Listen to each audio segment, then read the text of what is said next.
지난 9월부터 시작된 양육훈련학교에서 큐티 과목을 맡게 되었는데 지금 총 13명의 수강생과 함께 재미있게 큐티를 배워가고 있습니다. 큐티의 유형에는 A형 큐티부터 D형 큐티까지 크게 나눌 수가 있는데요. 기본적인 큐티의 방법은 총 5단계로 나눌 수가 있습니다. 먼저 말씀으로 하나님과 교제하기 위하여 최상의 시간과 장소를 선택하는 준비하기 단계가 1단계입니다. 그리고 말씀을 읽기 전에 하나님께서 이 말씀을 깨닫게 해주시도록 기도하는 단계가 바로 2단계 기도하기 단계입니다. 3단계는 하나님께서 주시는 말씀을 받기 위한 오늘 말씀 읽기, 이 단계가 3단계고요. 그리고 4단계는 말씀을 마치 소가 되새김질하듯이 이 말씀을 끊임없이 곱씹는 것, 오늘 이것이 바로 묵상 단계로 4번째 단계입니다. 마지막 단계는 읽고 묵상한 말씀을 순종하고 살아내며 또 삶 가운데 열매를 맺고 수확까지 하는 단계가 마지막 5번째 적용하기 단계라고 할 수 있습니다. 그런데 이 마지막 적용하기 단계에서는요 5P, 5가지 P가 있는데 그 중에 하나가 뭐냐면 퍼스널, 개인, 오늘 남이 아니라 나에게 적용하는 것이 바로 이 적용의 한 가지 방법입니다. 그러니까 큐티를 하면서 말씀을 읽고 묵상하며 또 적용할 때에 그 적용을 다른 사람에게 하는 것이 아니라 바로 나 자신에게 적용해야 한다는 것이죠. 만약 큐티를 하는 사람이 모든 단계를 잘 거쳐왔습니다. 1단계 준비하기 단계부터 4단계 묵상하기 단계까지 참 이렇게 철저하게 잘 해왔는데 만약에 마지막 적용 단계에서 나에게 적용하는 것이 아니라 남에게, 다른 사람에게 적용한다고 한다면 그 큐티는요 바로 잘못된 큐티가 될 수밖에 없습니다. 예를 들어서 말씀을 읽고 묵상하고 적용할 때에 이 말씀은 저 김지사님 말씀이네, 이 말씀은 저 박권사가 좀 읽어야 되는데, 예를 들어서 이런 식으로 말씀을 적용한다고 한다면요 오늘 이것은요 바로 적용에 오류가 있는 바로 잘못된 큐티가 된다는 것이죠. 그런데 이러한 적용의 오류는 이 큐티만의 이야기가 아닙니다. 오늘 우리가 신앙생활 하면서 개인적으로 말씀을 읽을 때 뿐만 아니라 또 우리가 설교를 들을 때도 때로는 우리는 이러한 적용의 오류를 범할 때가 많죠. 주의 종들이 강단에서 말씀을 전하실 때에 누구 한 사람을 겨냥해서 하는 말씀이 아님에도 불구하고 그 말씀을 들으면서 어떤 생각을 우리는 종종 합니까? 목사님이 저 집사님 사정을 알고 저 집사님 들으라고 하는 말씀이네. 저 말씀은 저 권사님이 좀 잘 들어야 될 텐데 왜 하필 오늘 이 말씀을 하고 있는데 왜 그 집사님은 안 보이는 거야? 들어야 될 텐데 온난이로라도. 이런 식으로 생각한다고 한다면요 오늘 그 사람의 신앙은 어떻게 되겠습니까? 이렇게 수없이 말씀을 들으면서도 말씀을 나에게 적용하지 않고요 다른 사람에게만 적용하려고 한다면 그 사람은 아무리 성경을 많이 읽고 단 한 번도 예배에 빠지지 않고 말씀을 듣는다 할지라도요 그 사람의 신앙에는요 아무런 변화 없이 20년, 30년 수많은 시간들을 신앙생활의 연수는 차지만 전혀 삶의 변화가 이루어지지 않는 그 모습 그대로일 수밖에 없다는 것이죠. 그렇다면 오늘 이 시간에 말씀을 듣는 저와 여러분들은 어떠십니까? 우리가 매일같이 말씀을 읽고 묵상하고 또 예배 시간에 빠지지 않고 설교를 들으면서 오늘 그 말씀 가운데 오늘 남에게는 우리는 적용을 하고 그 말씀의 잣대로 다른 사람들을 판단하고 비판은 하지만 나 스스로에 대해서는 적용하지 않는 이러한 적용의 오류에 빠져 있지는 않습니까? 결국 이러한 적용의 오류, 곧 하나님의 말씀을 읽고 듣되 적용을 나에게 하지 않고 남에게만 하는 자들은 오랜 신앙생활하여도요 아무런 변화가 없을 뿐만 아니라 오늘도 수없이 찾아오는 사탄마귀의 시험에도 깨닫지 못한 채 결국에는 실패할 수밖에 없다는 것입니다. 간절히 바라옵기는 오늘 이 시간에 말씀을 듣는 저와 여러분 가운데는 이러한 적용의 오류, 오늘 말씀을 읽고 들을 때마다 다른 사람에게는 적용을 잘하지만 정작 나에게는 아무 적용을 하지 않고 있는 이러한 적용의 오류가 한 사람도 없을 수 있기를 주님의 이름으로 축복합니다. 우리가 오늘 함께 읽은 이 본문 말씀은 말씀을 듣고도 깨닫지 못할 뿐 아니라 오늘 그 말씀을 자신에게 적용하지 못하여 실패한 대표적인 한 사람을 우리에게 소개하고 있습니다. 이렇게 적용의 오류로 삶과 신앙이 실패한 대표적인 사람을 소개에 앞서 오늘 본문의 배경을 우리는 먼저 한번 살펴보기 원한다는 거예요. 오늘 본문 17절과 18절 말씀을 함께 보시면, 오늘 본문 17절과 18절 말씀 우리 함께 읽어보겠습니다. 무교절의 첫날에 제자들이 예수께 나와서 이르되 유월절 음식 잡수실 것을 우리가 어디서 준비하기를 원하시나이까? 이르시되 성한 아무에게 가서 이르되 선생님 말씀이 내 때가 가까이 왔으니 내 제자들과 함께 유월절을 내 집에서 지키겠다 하시더라 하라 하시니. 아멘. 오늘 본 말씀은 무교절의 첫날에 제자들이 유월절 준비하는 것을 배경으로 시작합니다. 17절에서 제자들이 예수님께 나와서 묻죠. 유월절 음식 잡수실 것을 우리가 어디서 준비하기를 원하시나이까? 예수님께서 대답하십니다. 성한 아무에게나 가서 내 때가 가까이 왔으니 내 제자들과 함께 유월절을 내 집에서 지키겠다 하라. 오늘 이것을 누가복음 22장 10절에서는 너희가 성내로 들어가면 물 한 동이를 가지고 가는 사람을 만날 것인데 그가 큰 다락방을 너희에게 보일 것이야. 이러한 예수님의 말씀에 순종한 제자들은요, 예루살렘에 들어갔고 오늘 그 사람을 만나게 됩니다. 그리고 그가 내어준 방에서 유월절을 준비하고 그 유월절의 시간을 보내는 것이 바로 오늘 본문의 배경인 것이죠. 그런데 오늘 본문 20절에서는 저물 때라고 말씀하고 있는데 곧 유월절 준비가 끝난 저녁이 되었음을 말씀하고 있는 것입니다.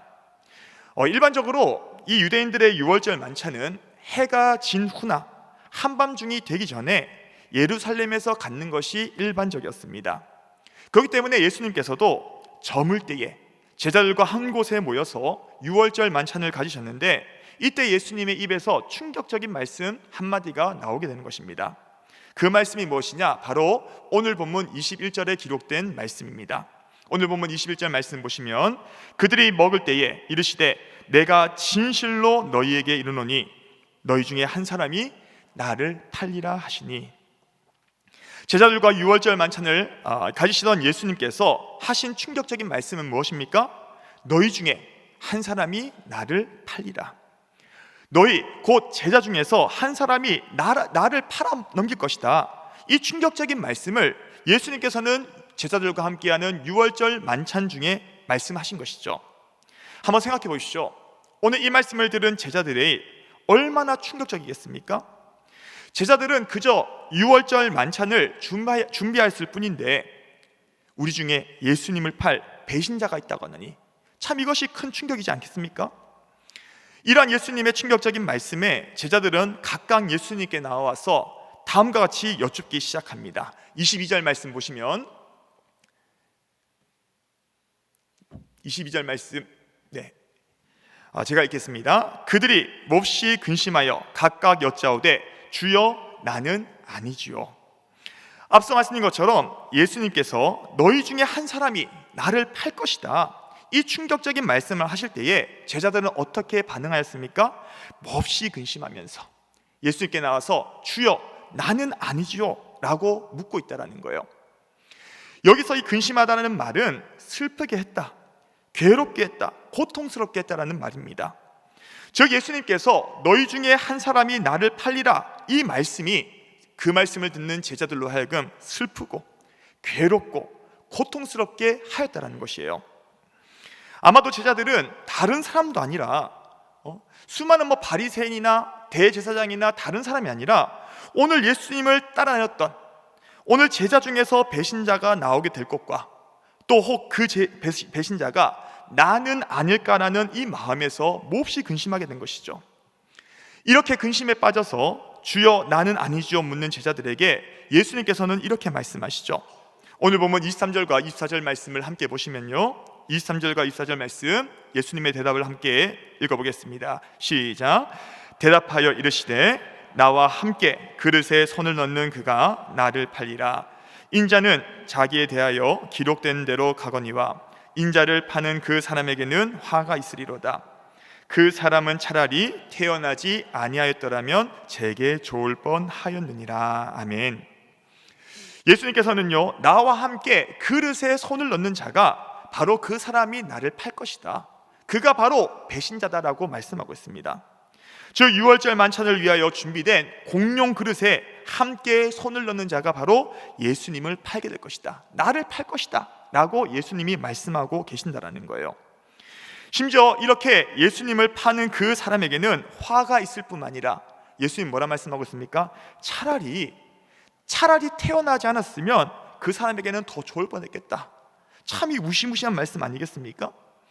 예수님께서는 자신을 팔 자가 차라리 태어나지 않았으면 좋을 뻔했을 만큼 오늘 이 일이, 예수님을 파는 일이 바로 그 사람에게 화가 될 것을 말씀하고 있는 것이죠. 그런데 사실 예수님께서 하신 나와 함께 그릇에 손을 넣는 자가 나를 팔리라 라는 이 말씀은요, 사실 조금은 모호한 말씀이기도 합니다. 왜냐면요, 당시 6월절 만찬을 위하여 그것에 모인 모든 제자가 예수님과 함께 음식을 먹기 위하여 손을 넣었기 때문인 것이죠. 그래서 다른 제자들은요, 어떻게 누가 예수님을 팔게 될지는 제자들은 몰랐습니다. 그러나 단 한 사람은 알고 있겠죠. 바로 누굽니까? 가룟 유다는 알고 있는 것입니다. 왜 그렇죠? 6월절 만찬 전에 그는 이미 예수님을 팔아 넘기는 조건으로 대제사장들로부터 은 30을 이미 받지 않았습니까? 그 내용이 바로 우리가 읽진 않았지만 바로 본문 직전에 14절부터 16절까지 잘 기록되어 있는데, 우리 14절부터 한번 읽어보겠습니다. 그때에 12 중에 하나인 가룟 유다라 하는 자가 대제사장들에게 가서 말하되 내가 예수를 너희에게 넘겨주리니 얼마나 주려느냐 하니 그들이 은 30을 달아주거늘 그가 그때부터 예수를 넘겨줄 기회를 찾더라. 아멘. 가룟 유다는요, 6월절 만찬으로 모이기 전에 이미 대제사장을 만났습니다. 거기서 예수님을 넘겨주기로 하고 은 30을 이미 받은 상태죠. 당시의 은 30은요, 노예 한 사람의 몸값이었습니다. 그러니까 가룟 유다는 예수님, 오늘 나의 주님이시고 나의 스승이신 오늘 이 예수님을요, 노예 한 사람의 몸값에 팔아 넘기게 된 겁니다.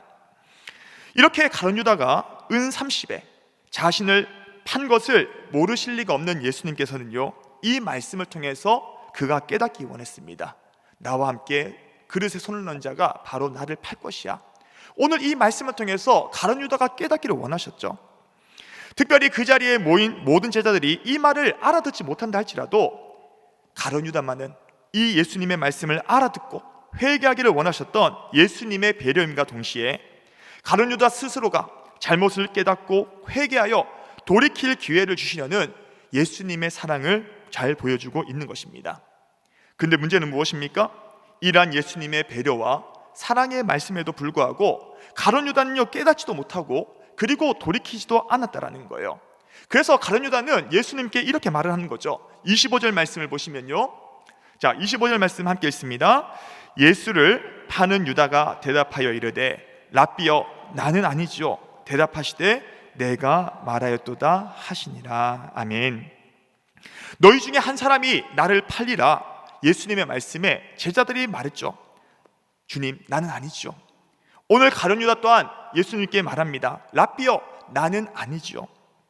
그런데 여기서 우리가 주목할 한 가지는요, 11 제자와 가룟 유다가 똑같이 예수님께 나는 아니지요 라고 물었지만 결정적인 한 가지 차이가 있습니다. 그 차이가 무엇입니까? 예수님을 어떻게 불렀느냐, 예수님을 향한 호칭이 무엇이었냐는 거예요. 앞서 우리가 읽었던 오늘 본문 22절에서 11명의 제자들은요, 예수님께 뭐라 말했습니까? 주여, 주여 나는 아니죠. 예수님을요, 주님으로 부르는 거예요.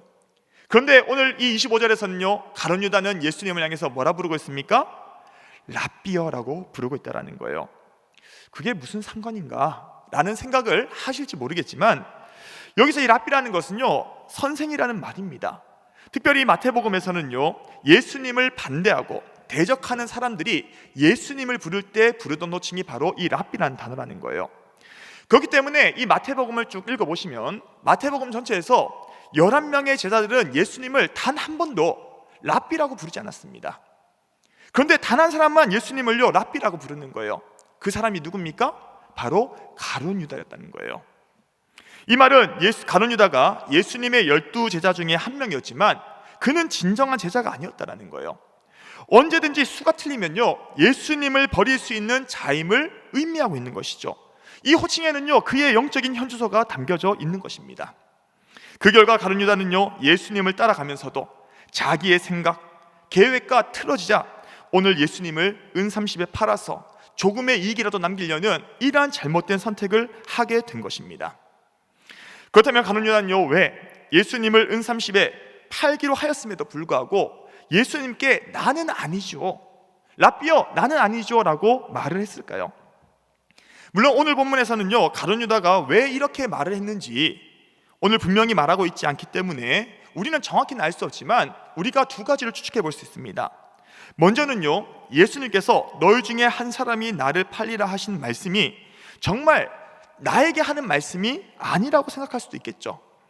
또 하나는 예수님께서 하신 말씀을 듣고 또 알고 찔림을 받았음에도 불구하고 그 마음이 완고하여서 회개하거나 돌이켜서 오늘 그 계획을 다시 돌이키는 것이 아니라 오늘 여전히 자기가 마음에 품고 있던 그 욕심을 따라 가고자 했기 때문에 나는 아니지요 라고 말했다는 것입니다.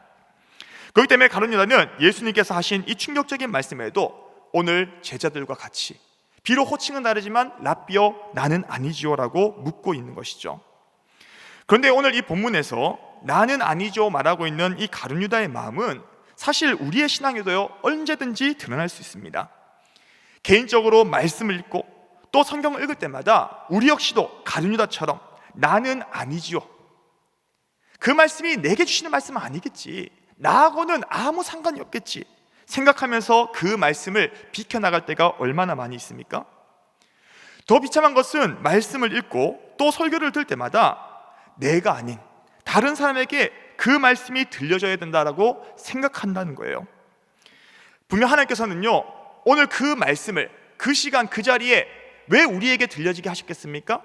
오늘 그 말씀은요, 나에게 주신 말씀으로 그 말씀의 거울을 통하여 내 모습을 깨닫고 돌이키기 원하시는 하나님의 마음이 있다는 거예요. 근데 우리는 대부분 어떻게 생각하느냐, 오늘 그 말씀은 내게 주시는 말씀이 아니라 다른 사람, 저 집사님, 저 권사님, 오늘 우리는 이렇게 생각할 때가 너무나 많지 않습니까?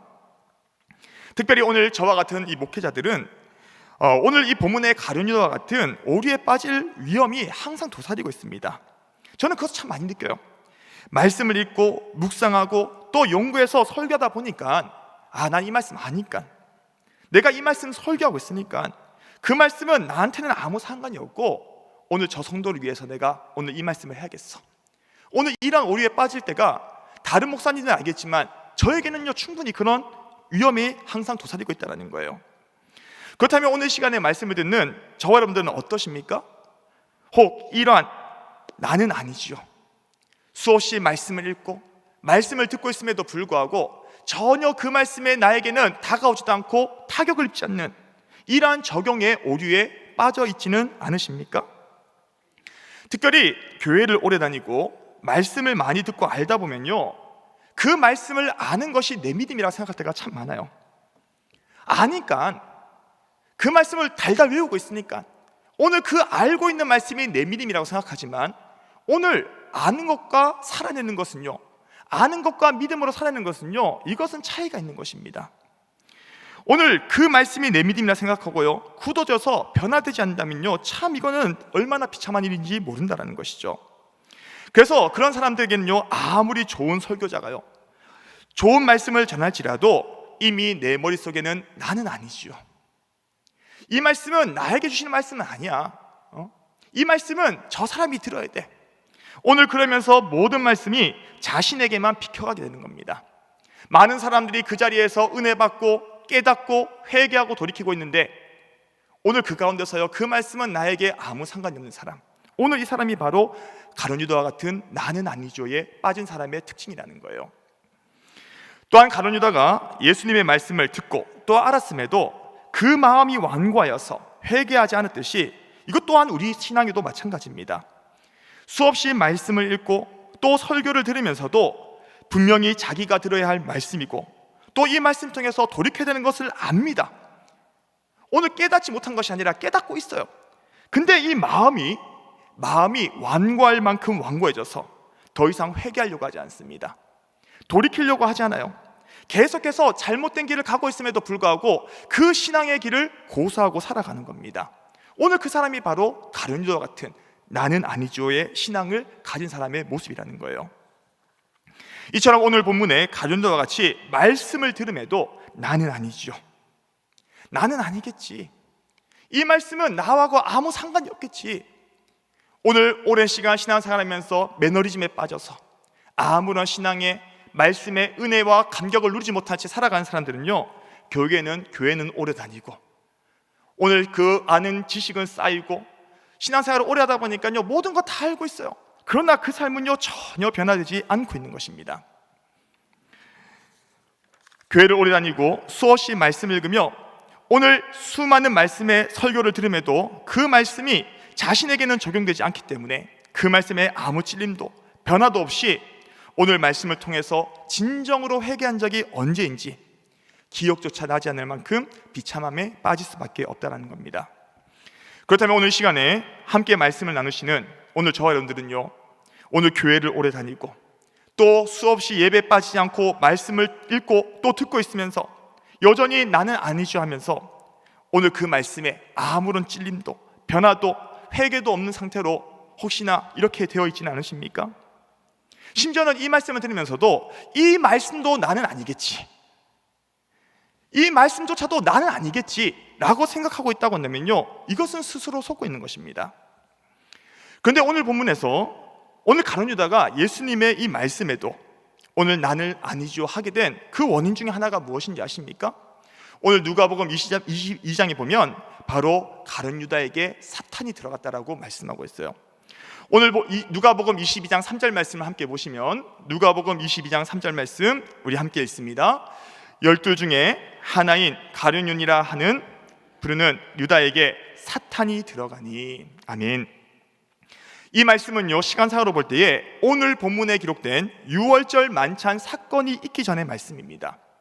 이 말씀을 보면요 곧 12 제자 중에 하나인 가룟인이라 부르는 유다에게 무엇이 들어갔다고요? 사탄이 들어갔다라고 말씀하고 있어요. 요한복음 13장 2절에서는 마귀가 벌써 시몬의 아들 가룟 유다의 마음에 예수를 팔려는 생각을 넣었더라고 말씀하고 있습니다. 그러니까 이 가룟 유다 안에는 자기의 뜻과 욕심이 있어서 그 욕심 가운데 사탄이 틈타는 거예요. 오늘 그 가운데 욕심이 있으니까 그 욕심 가운데 사탄이 들어가고 또 생각을 넣었더니 예수님을 배반하기에 이르게 되었다라는 것이죠. 오늘 이렇게 사탄이 들어가고 예수님을 팔려는 생각을 넣었더니 그는 예수님의 말씀을 듣고도 나는 아니죠, 끝까지 돌이키지 않은 채 스스로 멸망에 빠지게 된 것입니다. 이처럼 사탄은 예수님의 말씀을 바로 옆에서 들은 가룟 유다조차도 나는 아니죠, 다른 사람이 아니요 예수님의 말씀을 직접 옆에서 들은 거예요.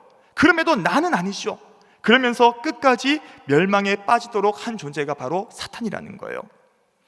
중요한 것은 이렇게 말씀을 들어도 깨닫지 못하고 또 돌이키지 못하게 회개하지 못하게 만드는 사탄은요 오늘 성경 속에 갇혀 있는 것이 아닙니다.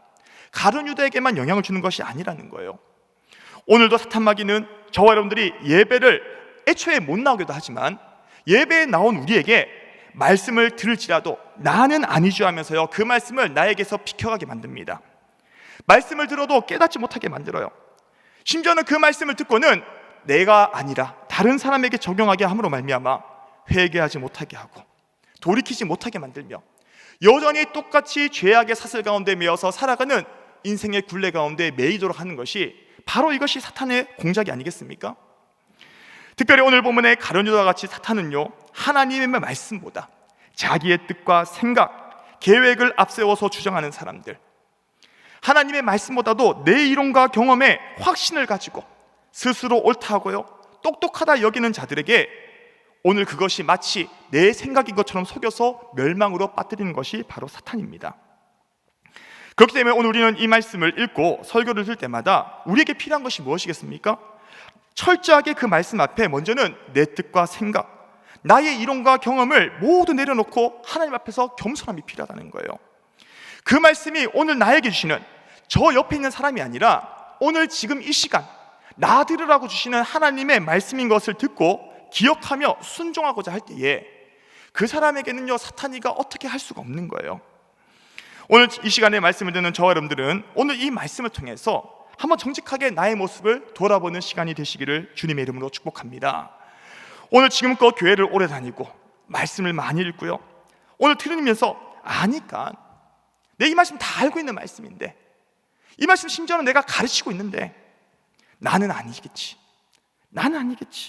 하고 있진 않는지, 오늘 그래서 언제 이 마음이 다 굳어진 채로 굳어져서 회개한 적은 언젠가, 정말로 주님 앞에서 그 말씀 앞에 철저하게 깨지고 부서지고 눈물로서 통곡하며 나의 죄를 자복했던 그 회개의 시간이 언젠지 기억도 안 날 만큼 잘못되었지만, 더 비참한 것은 내가 지금 잘못되고 있는 것조차도 깨닫지 못하고 있진 않는지, 오늘 이 말씀을 통해서 우리의 신앙을 한번 점검해 볼 수 있는 은혜가 있기를 주님의 이름으로 축복합니다. 간절히 바라옵기는 하나님께서 오늘 이 시간에 저와 여러분들에게 은혜를 주셔서 우리 안에 굳어진 모든 마음들, 오늘 완고한 모든 마음을 하나님께서 제거해 주시고 우리 가운데 겸손한 마음을 부어주셔서 날마다 하나님의 말씀을 읽고 들을 때마다 그 말씀을 다른 사람에게 적용하는 것이 아니라 오늘 이 시간 나에게 주시는 말씀, 오늘 그 말씀으로 깨닫고 회개하며 변화되는 역사가 있기를 주님의 이름으로 축복합니다. 그리하여 주님 오시는 그날까지 날마다 오늘 이 말씀에 깨어지고 이 말씀에 부서져서 오늘 변화되어서 하나님의 거룩함과 온전하심을 우리의 삶 가운데 이루시는 오늘 이 시간에 말씀을 들으시는 우리 모든 사랑하는 대전중앙교회 성도님들 될 수 있기를 마지막으로 주님의 이름으로 축복합니다.